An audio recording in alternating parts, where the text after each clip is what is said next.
A very warm welcome from my side. My name is Janka Adler. I'm the director of the ECFR Asia program, and I'm delighted to host this virtual gathering today. This is an on-the-record briefing, and you can use the Q&A function to post your questions. I will see them and post them to our panelists. We are meeting today to discuss, after COP26, how Europe can turn words into action. We will have 3 panelists speaking, but it's fantastic to see among the participants so many representatives of think tank governments across Europe and policy circles. We will make sure to leave a good half hour for a discussion with you. Borrowing from a very German football saying, that is, after the game is before the game, we will now do a kind of post-match analysis with fantastic experts here to say that now that everyone has caught up on some much needed sleep, it is time for after the COP is before the COP. Where do we stand? Has Europe demonstrated its ability to lead on an ambitious agenda in Glasgow? Where do the decisions and the non-decisions take us, and what do they mean? And what are the next steps that we need to, can, or will take?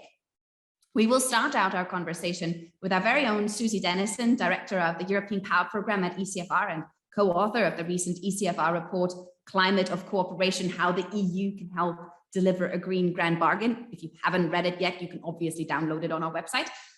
Then we will go for a kind of reality check from those who have been on the ground in Glasgow. And in our pre-chat, it did seem like a bit of a veterans from the battlefield conversation. So they will report from on the ground. We're very delighted to have Mauro Petriccione and Thomas Christensen joining us. Thomas is ambassador for climate change of Denmark. He has worked for more than 25 years as a Danish diplomat.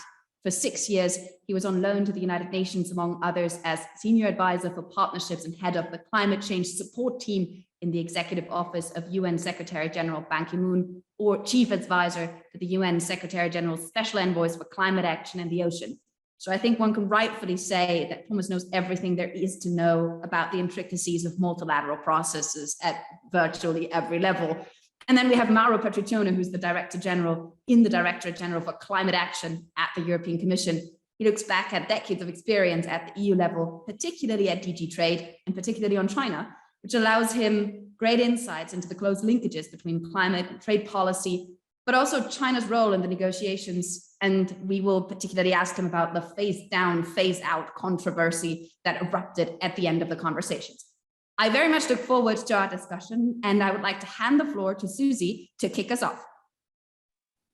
Thank you very much for that introduction, Jenke. And yeah, I think I got the role of going first because I'm the only one on this call that's not suffering from sleep deprivation because I wasn't actually in Glasgow. So what I'm going to do is going to set out a couple of thoughts that I have from observing this whole process through Twitter and other routes, both in terms of how EU leadership at Glasgow looked and what that means now for the next phase. So I think thinking about sort of roughly 3 broad goals that we could say that the EU had going into COP26, I would characterize these as firstly and most importantly, driving climate action forward. Secondly, preserving, strengthening and building new partnerships that are going to count in the post-COP26 phase for the implementation of what was set out there. And then thirdly, I think there was sort of zooming out, looking at COP26 in the broader multilateralism context, a goal of kind of showing that that the international institutions can deliver on the climate emergency. Very briefly on the first one, as I think everybody in this meeting will be aware, we didn't drive climate action forward as far as we wanted to, but I would say that there is a general consensus that that we were successful, at least in keeping the possibility of achieving keeping global warming at 1.5 degrees alive through the agreement that came out, with a lot of work still to do, but nevertheless the final agreement hasn't put us back. I think on the second area around the partnerships that are going to be crucial here. what we saw at COP26 was just the importance of this, I think, in terms of the transatlantic relationship. I think in terms of the way in which we simply have to find ways of working with China, with India and others. But I think we've also left with a real challenge in terms of the perhaps one should call it disillusionment that the most vulnerable economies, the most vulnerable countries from climate change feel coming out of this, and I think there's a bigger need than ever to sort of focus on this trust gap that has emerged, that is growing around the finance question as we move towards the next COP, and then putting climate in a broader context. I think this is sort of one of the real sort of red flags for me, that COP26 did not sort of show the world a vision of multilateralism delivering. So I would say that this kind of third basket is an area where Europe needs to put a lot of attention, given the importance of the ability to play in this rule-based system for the EU. And I think we really need to sort of turbo boost our efforts around this now, beyond UN processes, looking at how we can push forward a high ambition coalition, the role of potential smaller coalitions within that, and the idea of climate clubs. But I think especially crucially, given the financing question that I just alluded to, the role of the international financial institutions within this. I think that this is going to be central to the agenda going forward. I think the good news, and I will sort of close on this point, is that as we set out in the report, which Janke kindly waved at you, or at least the link to it she waved at you, is that I think that the EU is the leader that we need to take us through this kind of post COP26 slump, if I can call it that. What matters now that the negotiations are closed are less the kind of the blame games about what went wrong, although I believe we should indeed learn from that, and much more what matters is the need to sort of realise climate action in our day-to-day interactions. One thing is I think that all the players at COP26 agreed on is that it's no longer a question of whether we have to transition away from carbon, but how. And given this fragile consensus that is in place now, I think we're going into a period where every country will be adjusting to this reality, will be thinking through what this means for their energy dependencies, we'll be thinking through how to stay competitive in this environment.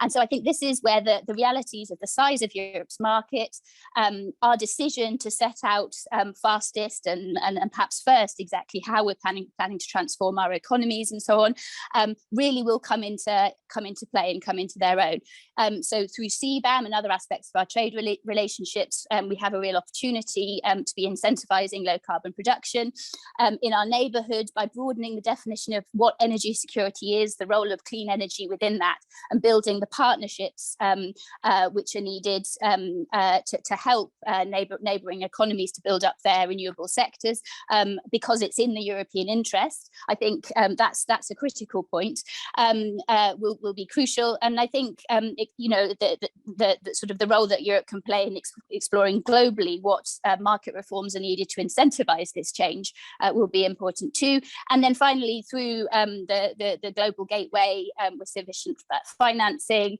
support on tech diffusion, and so ensuring that all global regions are developing the tech that we need for this transition, and that Europe can access this. And I'll finish just on this point that I have emphasized a couple of times, that our action in this period will be in the European interest. And I think that narrative is going to be crucial to the next period. We, like all other global players, have no choice but the carbon transition in this environment. But having sort of made the choice to grip that early, we are in a strong position to benefit from it. And I think that the kind of the need, it is important that we communicate not only to European citizens but to other global players that this is an interest-based narrative. It's not just about doing the right thing now; it's about doing what we need to do for our own economies.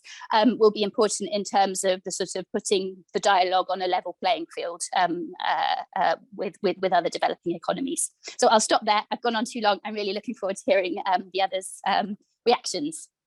Thank you so much, Susie. And I think I would like to hand it to Thomas at this stage.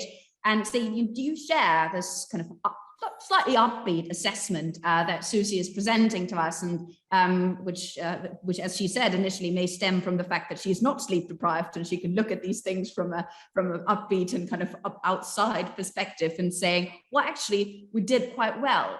What do you think went particularly well at the COP26, and where do you think the biggest mistakes or biggest problems are still to be found? Thank you, Janka.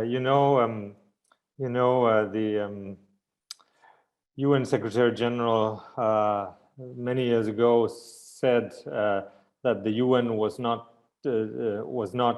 created to deliver mankind to heaven, but to save it from hell. And I think we just dodged a bullet in Glasgow and lived to fight another day. Susie, I never go into large UN meetings with the vision that this will somehow be the end all, save all of multilateralism or the world. That's not what the UN does. A meeting like the one in Glasgow is a two-week long struggle. It's a slug, and at the end we might come out with a result that keeps us alive and moving forward. And it might also end in a burning heap of disaster, as we've seen it before. And I think by that measure, I think Glasgow actually did pretty well. I think there's in general in the global public a tendency to vastly overestimate what those meetings can deliver. And I think in terms of sending the signal to the global economy that the green transition is on track and is moving forward, to send the signal to the UN member states that the climate process is on track and actually comes out of it with an enhanced mechanism for pushing climate ambition forward. And then also with a message to the global public that countries are serious about moving forward on climate, maybe not at the speed they had hoped for. But if you had written that editorial as a newspaper editor, you could have written it beforehand. You didn't have to wait for Glasgow. We knew that we wouldn't get out of there with a bottom line that said we're now on 1.5 degrees. We were never meant to. The whole Paris Agreement is a ratcheting mechanism, and when we negotiated Paris, we had our next meeting spot on ambition in 2020, 2021, exactly because we knew Paris didn't deliver. And we have the next one in 2025, because we also already in Paris knew that we were not going to deliver this time around. So all those pundits and commentators who had expected Glasgow to deliver on 1.5, well, we knew that we were not getting there. And measured by that standard, what came out last Saturday and what UN member states have delivered in terms of increased ambition, NDCs and long-term strategies is actually quite remarkable, because we are now in a situation where the vast majority of G20 countries, if not all, have set forward mid-century net zero strategies. We even have the term net zero enshrined now in the decision. And we have, I think someone has made up the figure, 65% of the global economy with a firm 2030 plan. Not all of that is accounted for, and there's a lot of confusion around the numbers, but let's see when the fog lifts how close we actually are to moving towards a 1.5 degree pathway. At least we were at 2.7 when we went in, and a number of large economies have made announcements. They haven't put forward the NDCs yet. That's the commitment they've made on Friday, that by the time of COP27 they will. But I think on average, actually the outcome isn't that bad. And I think from a European perspective, we are very much focused on the institutions in Brussels and the member states, which Maura and I represent. But I think Europe had a really great showing in Glasgow, also from our business sector, from our finance sector, and even the European public. The main building blocks of our climate diplomacy is not only member states, but it's actually all the European actors that come together and are part of our push for greater ambition. And clearly we can deliver more, and we are now we're now put on the spot to both help other countries in a partnership deliver more ambition. South Africa being the first one with that partnership, but also to deliver the 100 billion in finance, the latest by 2023. And we already have the largest contribution is from Europe, but we have to see, and I think Franz Timmermans said that in the closing, to see if there's a need to do more. Let's see. And then also for adaptation and loss and damage, we've put our hand on the boilerplate and basically committed to increasing adaptation finance and engaging in the loss and damage process. So I think we live to fight another day, and actually on average the outcome, by all standards we could have hoped for, was okay. Next meeting in Glasgow, just to answer that last question, we now have agreed to have a work program on 1.5 degrees. It's the big irony that we came into Glasgow and the only issue that was not being negotiated was the ambition, was 1.5 degrees. I mean, no one has realized that. But the reason why Denmark and Grenada were asked to facilitate that issue by our ministers was because it was nowhere in the negotiations. And there were countries that were arguing that we shouldn't even be doing this because there wasn't a mandate for doing it. And it's only with the decision of Saturday that we have the decision to have a work program and an agenda item. And that's where this whole coal question comes in. And if you leave aside the phase out or phase down wordsmithing, the real point about the coal paragraph is actually that coal is now on the agenda of the COP. It's never been before. Fossil fuel subsidies are on the agenda, which by extension means that fossil fuels are oil and gas. So in many ways, that mitigation section of the outcome document is a real game changer, also in terms of looking forward and enhancing and strengthening the Paris regime.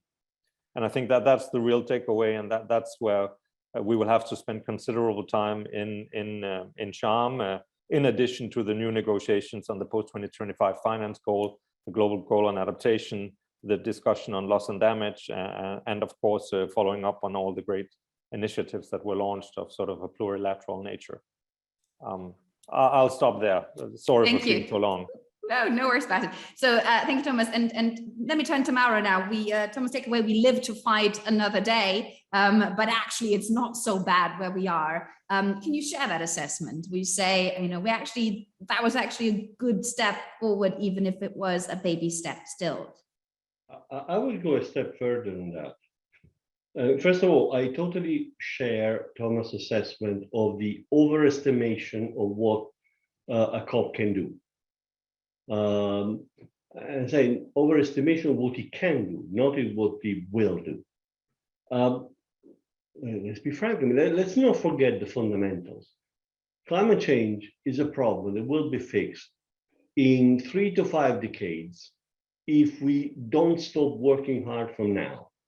To pretend that any particular step is going to make a fundamental difference is, well, basically kidding ourselves. So we have to bring consciousness of the public into this realization, which doesn't mean that we should stop, youngsters demonstrating and telling us we're not doing enough. I think it's a good thing that they keep telling us we're doing enough, because until we finish, we are not doing enough. It's just, the way of things. This is a result which I will not live to see. Because by the time it is fixed, unless the medical science brings me well into my next century, I'm unlikely to see the result. But we need people who keep us with our nose to the grindstone now on every day. So I'm not complaining about that. But objectively, I think we did a lot more than a baby step here. And both Susie and Thomas have pointed out the substance. 1.5. We wanted to keep 1.5 alive. But actually, we've done more than that. I'm sorry, 1.5 is in the Paris Agreement as pursuing effort towards. What this text says is that by Sharm el-Sheikh, we should be able to verify that we are on 1.5. That's more than Paris. That is the logical conclusion of Paris in light of the science which has come up. I'm not saying, this is a surreptitious change of the agreement. If you look at the Paris language and you look at what science has told us since Paris, the only rational conclusion is that we have to aim at 1.5. That was written nowhere in the text. It is now written in a multilaterally agreed text. And that nobody has contested. Nobody. Not China, nor India, nor anybody else. And we have the process to actually monitor that. Of course, we will run in trouble. Am I confident we will be there by November next year? I don't know. There's room for skepticism. But we have the instruments to insist and call people to their responsibilities, which we did not have before. Because one thing people don't look at is that Paris had a number of deadlines and processes. They've almost all expired. As of Glasgow, we would have been left with a 5 years NDC ambition cycle and a 5 years global stocktake cycle. Sorry, that's too long. Even in Europe, where we have a 10 years legislative cycle, in reality, we're changing our laws after 2 years. Why? Because we realized that we couldn't wait. And this is going to happen again. Climate change is running away, and until we do something much more radical than what we're doing to stop it, it will continue to outpace us. So we now have the concept that the COPs can legitimately set short-term objectives and short-term processes to verify that we are sticking to long-term goals, which have become a lot more precise than they are in the Paris Agreement. That does matter quite a bit. On finance, yes, finance is shameful. There's no other word for it. And the fact that Europe has kept more than its fair share, even during the pandemic, during a period of zero or negative growth, does not excuse us from sharing that responsibility with others. At the same time, let's look at what actually happened on finance. 2023 is unrealistically long. If the pledges that were made after the OECD put out its calculation are properly counted in, and we'll see how many can be properly counted in, as Thomas pointed out, there is fog around that issue. But the gap is between 3 and 7 billion. It's not it's not undoable. So the possibility that we actually breach that gap by 2022 is real. We have to work on that, but it won't happen on its own. But we can do it. On adaptation, very big step forward. Global, doubling collectively adaptation finance within the global goal, with a view to reaching balance. It can be done. The EU budget has done it already. Europe, including member states, is between 35 and 40% of adaptation finance. So the gap is not doable. It's not undoable. It's within reach. We finally overcame a number of obstacles. Now we have tripled the size of the adaptation fund, and it was mostly European money. But not only. Finally, we had some sizable contribution from others. It's the first time it happens. And loss and damage, the black sheep. But the conversation we were having on loss and damage until Madrid was a conversation about moral responsibility and compensation for that. It does have a moral foundation, but it's not the kind of conversation that actually leads you to getting things done on the ground. We have now reopened that conversation. Hopefully, we have de-demonized the issue, and we can start a real discussion on where is the gap in finance. My own view is that the gap in finance is between disaster relief, for which needs are going to increase with the severity of and the frequency of extreme weather events, and the forward-looking finance for adaptation, resilience, mitigation. What do we do to help countries who are ravaged by hurricanes reconstruct infrastructure, productive facilities, homes better? The same logic we're now using to to get out of the pandemic, build back better. That is the reality of many countries. And frankly, it's going to become our reality too. We had the first hurricane ever in the Mediterranean maybe a month ago. The Mediterranean is tropicalizing. So, we're not, this is not just something happened somewhere else in the world. Where is the gap there? It's reconstruction money, build back better. I think we can now have a serious conversation on that without what has become, frankly, an exchange of insults. So even on finance, no, we haven't done anywhere close to what developing countries say they need. And again, it is just that they continue to scream about that.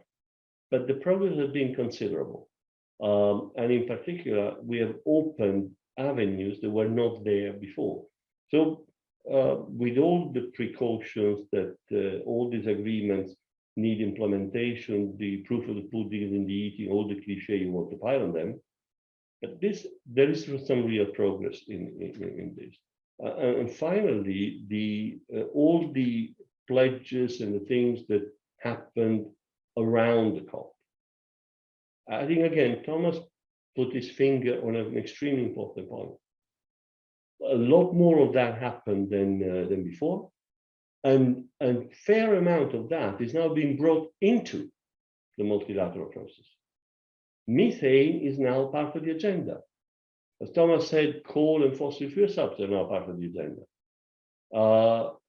It doesn't do miracles, but it does mean that we have better ability to insist on the results that we think are right.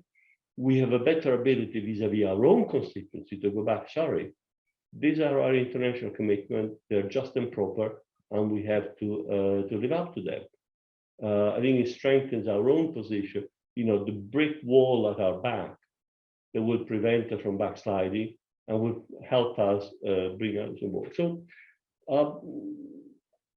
with all the limitation of COP, and they are much, much bigger than the public thinks, by the standard of the COP, this was not a bad one at all.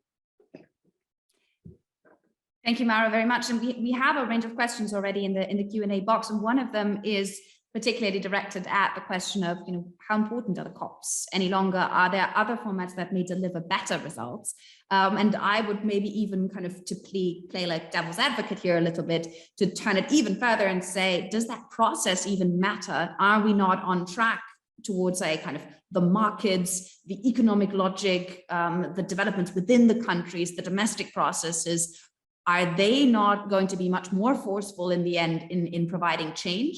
So what is the COP going to be good for, to be provocative about this? And what will we need it for in the next 5 years? Or will this kind of be a format that runs out of steam and we won't be talking about it much in the next 5 years anymore? I've significantly sharpened the question of the Q&A, but I thought it would be a little bit more fun to pose it to you that way, Thomas. I would leave it to Mauro to go first on this one.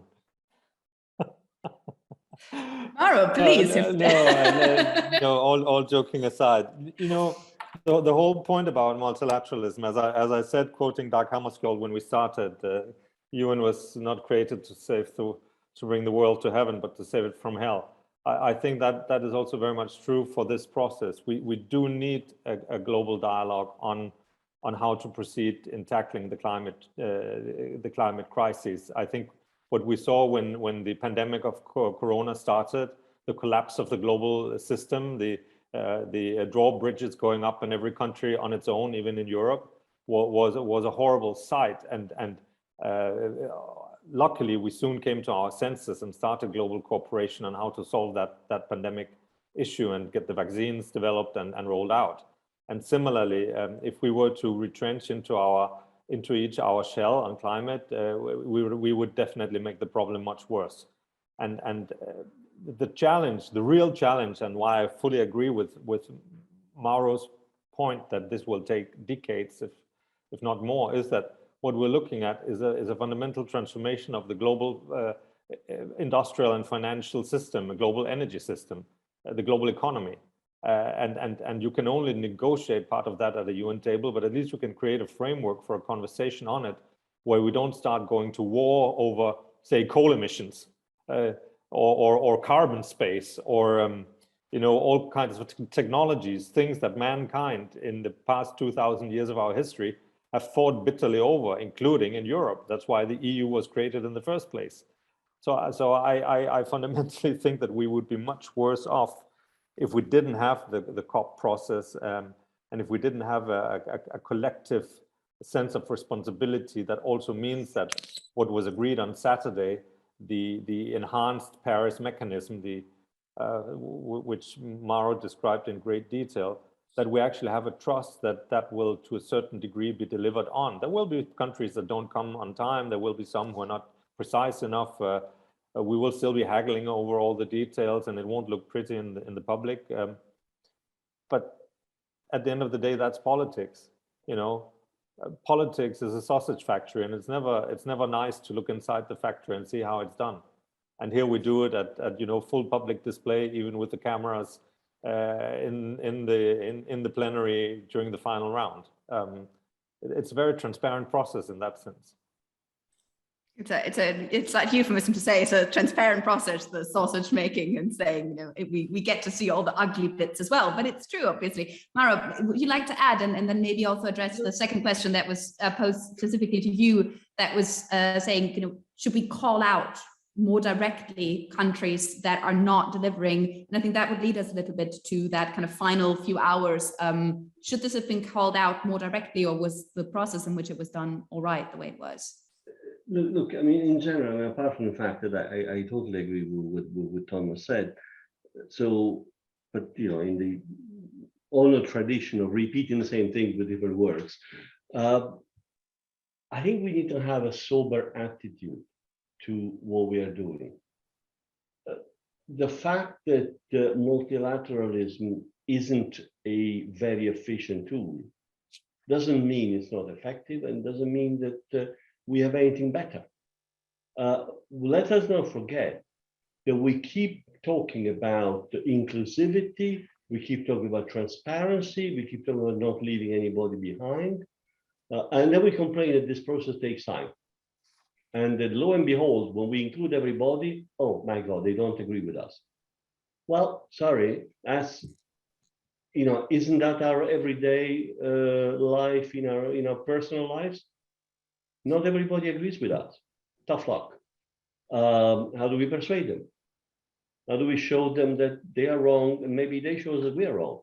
And we're in different positions. We have a different capacity to change things in Europe than many other countries in the world. I tend to have what they call robust conversation with my Indian friends. But India isn't Europe. Even China isn't Europe. Even China still has 500 million people living in poverty. And no matter what your form of government, you can't ignore that kind of thing. So multilateralism serves as the cement that brings us together. Not everybody happens multilateral. Much of our action nowadays is bilateral, in groups. That's how we spend our money. That's how we try to make progress. We try to do it in small groups to be trailblazers. The South Africa example that Thomas recalled is extremely important. We wanted to be there because we wanted to strike a better balance between a small effective group and inclusiveness.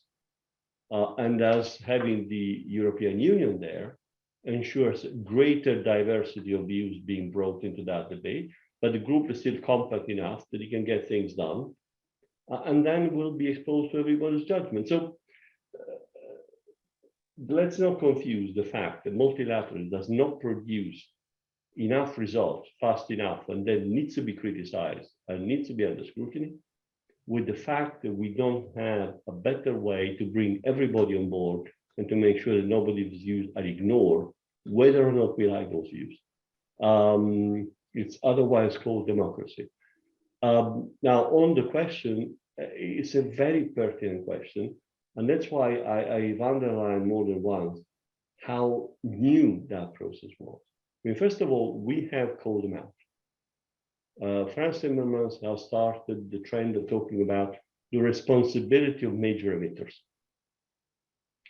And you can decide where Europe stands in that respect, with 8% of world's emission. Are we major? Are we not major? Are we middle of the road? We've chosen to consider ourselves major and to behave accordingly. By definition, those who emit more or about the same as we do or are coming up to where we are should consider themselves major emitters and the same. So we have called them out. You don't have to be rude and call people by their name and pull them by the ear into the limelight to call them out. No country mentioned China in that fateful last plenary, but my God, the outrage, the rage, the clarity of the message, this is not acceptable. From 190 countries, whether individually or in grouping, with many feeling that they could not leave it only to their group spokesperson, and they had to come in themselves to strengthen the same message. I don't think I've ever seen that in a multilateral context. So yes, this is becoming so dramatic that people are being called out. Does that need to become a fist fight? I don't think it's a good thing it becomes a fist fight. But it is useful to recall people to their responsibility, and then we have to try and build a constructive agenda out of that. That's why I said, one doesn't need to insult people to call them out, because then you start bringing in emotions and you don't build a constructive agenda. I know that Thomas wants to respond to that as well. I would like to bring Susie in right after that as well to just see from her perspective, because one of the key items in the report that you wrote is also keep multilateralism alive and show and demonstrate that it's working and what we can take away from that. But first, Thomas, please. Well, just to add to what Mauro was saying, that I think one aspect totally overlooked by commentaries and maybe also in the end game of the conference, but which speaks to the rage in the room, is the fact that yes, we talked about the major emitters, a few other Western countries did, but the developing world is still caught in a bind where they don't differentiate amongst themselves. And that means that the pressure that we are putting on the major emitters in the global south is shared by all. And you and Susie have talked about the vulnerable, but we are somehow forgetting that in the middle, between the major emitters and the vulnerable, is a huge group, 70, 80 countries, middle-income economies, who are all now put on the spot for the same criteria and the same reporting and the same administrative burden to come up with enhanced NDCs, which is a lot of work that actually, when it comes to Europe, is directed as the major emitters, as Mauro calls them. Those are the ones who emit, 80% of global emissions, the G20s. But it's everyone who has to do this piece. And of course, from a European side, as a Team Europe, also bilaterally, we will work with all of them to make that happen. And there are mechanisms for doing this. But in a way, I think many of them feel that it is unfair that they are put on the spot because of emissions that a few countries have in the global south. And I think the dynamics around this, we haven't seen the end of that yet. I'm with Mauro. It was in my 20 years in multilateralism, including 10 years in New York, I've never seen a scene like the one we had on the floor on Saturday. That's quite a stark observation, and I do think that sends also a message to China, India in that regard, and may change some of the positions that they take over the longer term. Susie, I would also like to bring you in, not only on commenting on what you've had from Thomas and from Mauro, but also on the question of, okay, so now what? How do we move forward? How does that link to other initiatives that the EU is putting forward? So it comes to my mind immediately, Global Gateway, obviously, the question of the Indo-Pacific strategy. How can we make sure that we have sort of an integrated approach on the EU side that delivers on climate action just as much as it delivers on prosperity and post-COVID recovery, etc., to kind of link to Mauro's Build Back Better idea that he's already raised there? Yeah, thanks. I think that this sort of image of the final key scenes of COP26 do show precisely that there continues to be a need for that kind of camera in the sausage factory, if you like, the sort of the checking process against global progress on climate action. And I think, you know, like any, as Thomas said, what we're trying to do is, what we have to do is transform the global economy at such a scale that, yes, climate change does need to be mainstream. Sort of climate change as an issue cannot be dealt with only within the COP process. There's a need for a much broader agenda, but like any mainstreaming process, you know, the sort of the driving central piece, once the mainstreaming has been successful, it will become obsolete. But we're definitely not there yet, because I think that, you know, as identified by the kind of the China message and the message that we hear from many countries in the global south about the fact that their commitment to climate change doesn't negate the fact that they need to keep economic development on track. And so we're going through a very difficult period of sort of how we balance the transition at the same time as allowing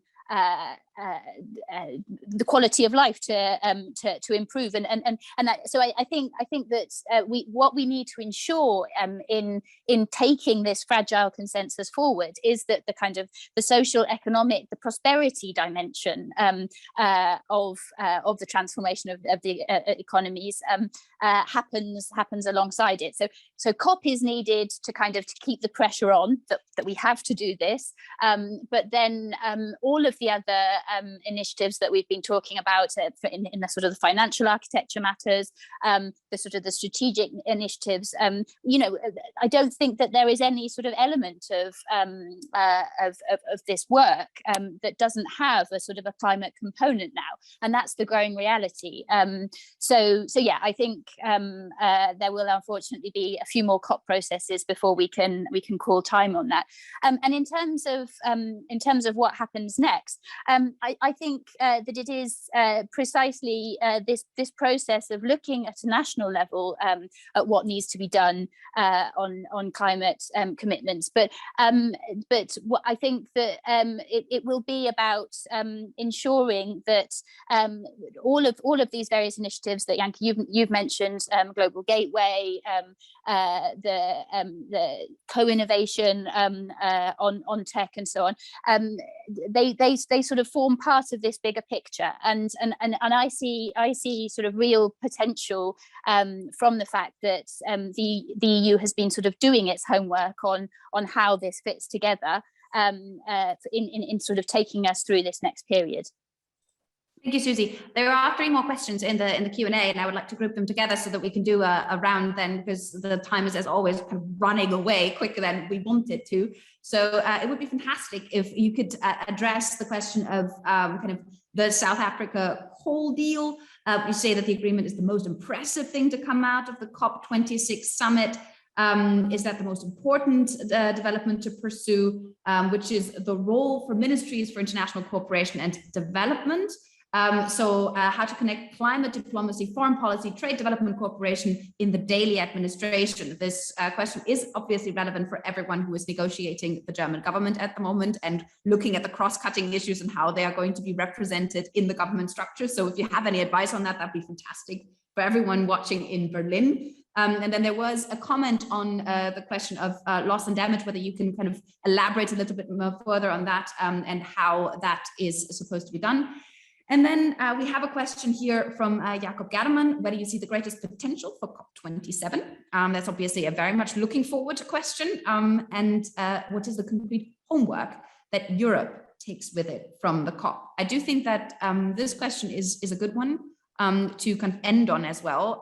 So if you kind of do if you keep that in mind for your final thoughts in the end, where exactly do you think, despite all the ambition that we have, where do you think internally we need to work? And maybe I would like to add one question here is, what are the expectations that you have from the new German government in this regard? Because I do think that we're seeing something very new coming out of Berlin with green participation in this administration. So if you look at it from Copenhagen, from Brussels, or from Paris, Susie, what are the expectations with regard to climate leadership emanating from Berlin, oozing through Brussels and out into the world? How do you see that happening? And maybe we just start with Thomas and then go to Susie and end with Mauro. Do you want us to address all four, or do you want us to pick and choose? You can pick and choose. That's perfectly fine. I may poke if I feel that you need to answer something more. Well, maybe to start with our German neighbors. Of course, it's not up to us to tell them how to conduct their business, but I think from an industry point of view, we as Europe, we are stronger in the world if we do our homework in Europe. And Germany could do more. I think that's obvious. That's also the signal sent by the German voter. So the more Germany starts taking real action at industrial scale on the transition in Germany, the stronger will be Europe on the global stage. That's clear. So that's one. And then the second one is it will also be strengthening Germany and Europe if Germany really starts to speak with one voice in the climate space. The fact that you have 3 line ministries that are all strongly engaged is good, but sometimes they don't speak as one, they speak as 3. So an encouragement to find a way to create greater coherence in German abroad. And then third, Germany has the G7 presidency next year. And I think the point about strengthening the multilateral finance architecture, World Bank and others, is extremely urgent. That is one of the weakest building blocks in the whole implementation scheme coming out of Glasgow that we have, and that needs special attention from a collective European side, and German leadership on that could be really welcome. Loss and damage, as Mauro was indicating, there is part of it is really about strengthening humanitarian assistance and recovery support, but there's also part of it that is an insurance question, where the countries in the global south that are most hit by hurricanes and extreme weather don't have insurance schemes. And in Europe, for each country, it's actually different who is the insurer of last resort. In some countries, it's the government. In others, it's the insurance sector. In others, there might be a third way of doing it. But what's characteristic of these developing countries is that most of them have none. And to help them think through how to put in place more elaborate and financed insurance schemes that can help pick up some of the cost and sort of the post hurricane, post extreme weather situation, I think is something we haven't done seriously until now, and something I think we could do more often. At least from a Danish side, I have also a political level that is willing to engage and to start working seriously on this towards Sharm. I'll leave South Africa to tomorrow, but just to say that I think as a Team Europe, this is one area where we probably could think about how we could learn from South Africa as that is being done, and then maybe apply it to other countries with the same wishes to have that kind of sort of European partnership. The UN Secretary General, in a few interventions behind closed doors last week in Glasgow, was urging us to do so in a way to adopt major emitters in the global south from a financial, but also basically a technology and industry approach. And then just for COP27, I think, I mean, the work program on 1.5 is the really new element that will crave careful attention and policy making, but then also just following up on the finance, adaptation, and loss and damage tracks that are now laid out will demand work. But then don't forget, COP27 will be the first COP where we have to focus on implementation of Paris. and in a way, what does implementation mean, and how do we get to how do we join forces on implementation will be the first step at that. So we're in exciting new territory. Thank you, Thomas. Susie.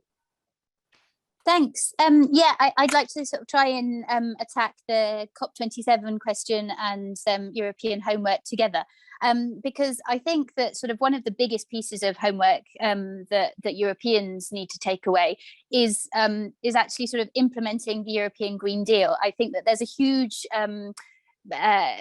leadership by example, if you like, in showing that it can be done to begin in earnest the transition away from carbon without a complete breakdown of the sort of the social democratic consensus in Europe. And I think that us sort of pushing that forward will have huge emblematic power over the coming months and years. And I think that also obviously links to the Germany question, as has been highlighted by Thomas. But I think you know, the other area where I think that we need the German government to shift things slightly is by showing the centrality of the climate finance issue to the next COP. That we cannot come back with the same offer in terms of the public part of that climate finance package, and that Europe will have to be part of that going further, with all the caveats that Mauro in particular has highlighted about the sort of the contribution that we've made so far, but you know, also leveraging the private sector investment as part of that needs to be really sort of significantly worked on at a European level. And how do we do that? I think that a big part of this, and this is another piece of the European homework, is by showing that this is in the European interest, if you like, to be doing this. I think what we've seen with recent energy price hikes is how quickly the consensus on the need for the transition away from fossil fuels can sort of fall apart when energy security is called into question, and so I think that it's sort of incumbent in us telling a better story within Europe about the need for us to be firming up our energy security. So you know, sort of framing investment and the climate financing package as part of that process, and showing that this is about boosting our access to renewable energy sources within our neighbourhood, and investing in developing them on Europe's borders is part of that. This is about ensuring European access to the green tech that we need for the transition, and so on.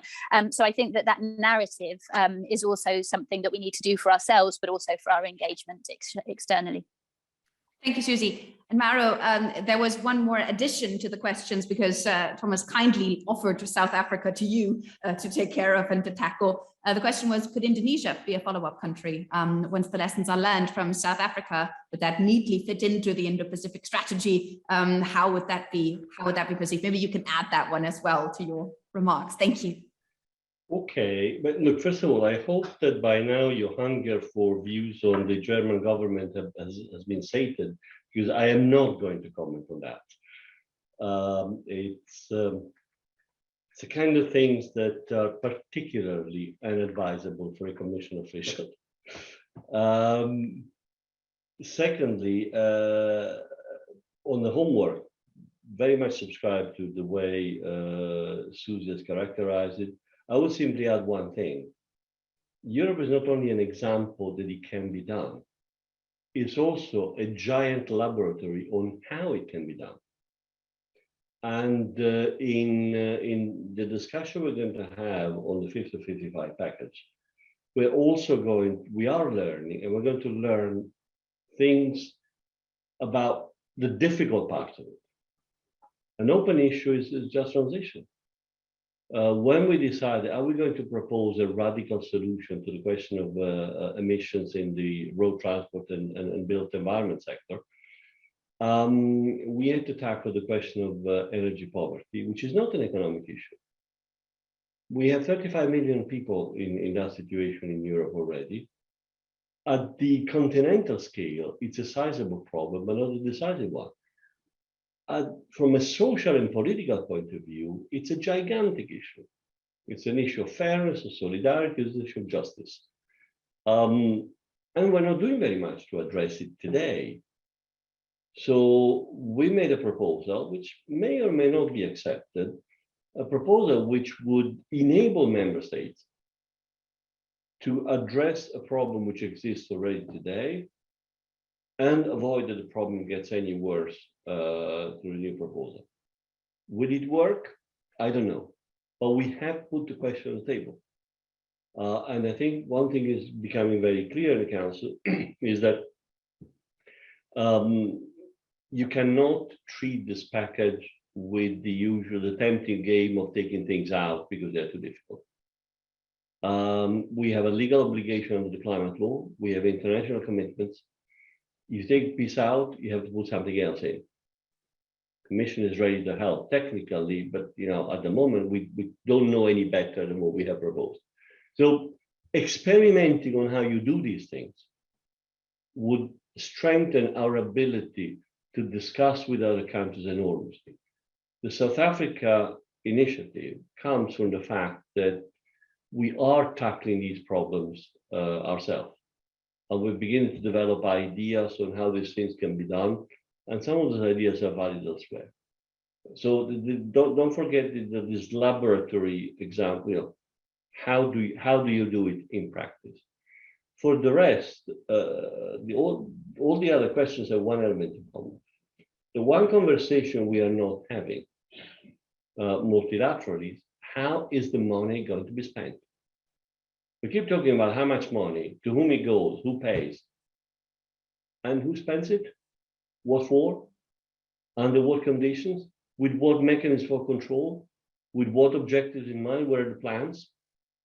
In Europe, we are engaged in a massive operation of very concrete planning, from the national energy and climate plans, the common agriculture policy strategic plans, the plans for the resilience and recovery facility, the just transition plans. We're trying to see in concrete and going down to the regional level, okay, these are the resources available. What do we actually do with them? And how does that reflect on the global goals that we have? I'm sorry, there's going to be no new facilities and no new money if we don't have that conversation in the COP. So the idea that somebody comes in the middle of a COP, in the middle of the last part of a COP, with this brilliant idea of a facility that should be funded with trillions of dollars, only because loss and damage is an issue that countries feel very strongly about. I mean, are we real? What I'm hoping, and I think the outcome of Glasgow gives us a chance for that, is that we can now open a discussion about what is it that money is needed for, and how we're going to spend it.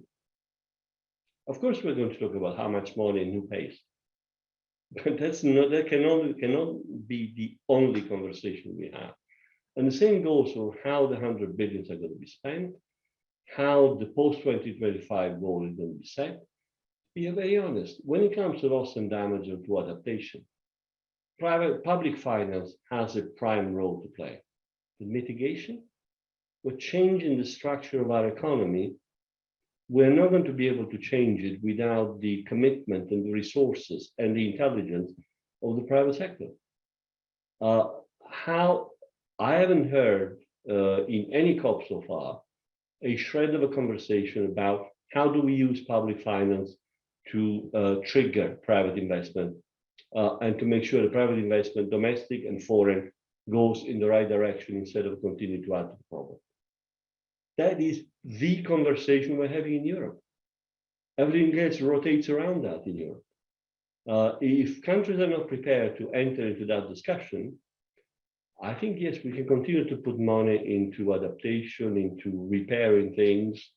We can continue to put money in the mitigation in the hope that this will work, but it's going to be limited and it's not going to be enough. So the loss and damage discussion, yes, we said no to a facility which somebody had dreamed up in a corner of an office in the COP and put a figure at random on it without knowing what are we talking about. what is the damage that we want to repair, and how do we do that? The same logic applies to, Paris Agreement says supposed to 2025. We also have to talk about broadening the donor base, and we have to broaden the type of assistance that goes to countries. It's not just a North-South issue; it's also a South-South issue. And I'm not suggesting that the big developing countries should put as much money as we are. But how does their contribution materialize?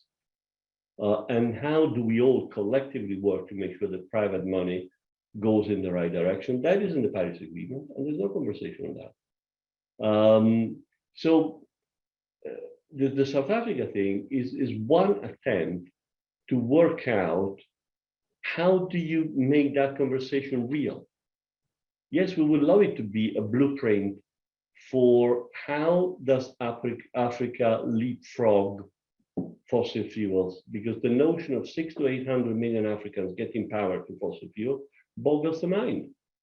It would nullify everything we're doing.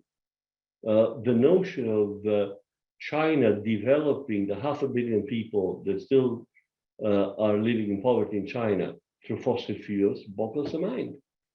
How do we avoid that? You have to start somewhere.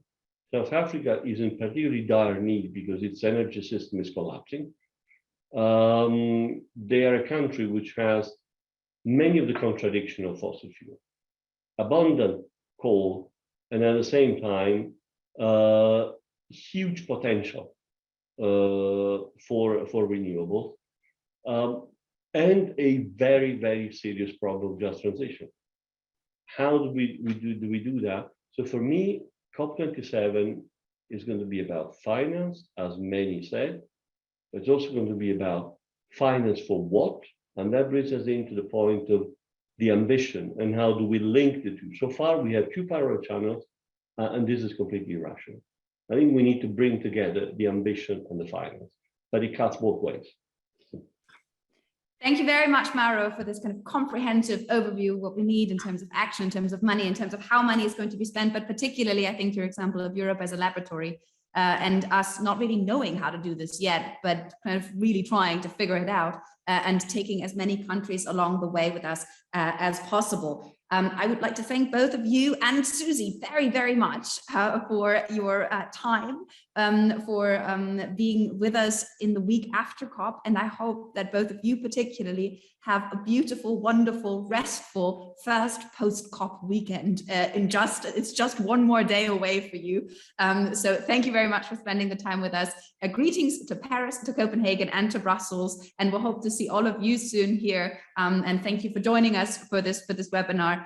See you all soon at the next ECFR webinar, at the next ECFR virtual event. Have a wonderful day, everyone. Bye. Many thanks. Bye-bye. Bye-bye. Thank you, Lenka.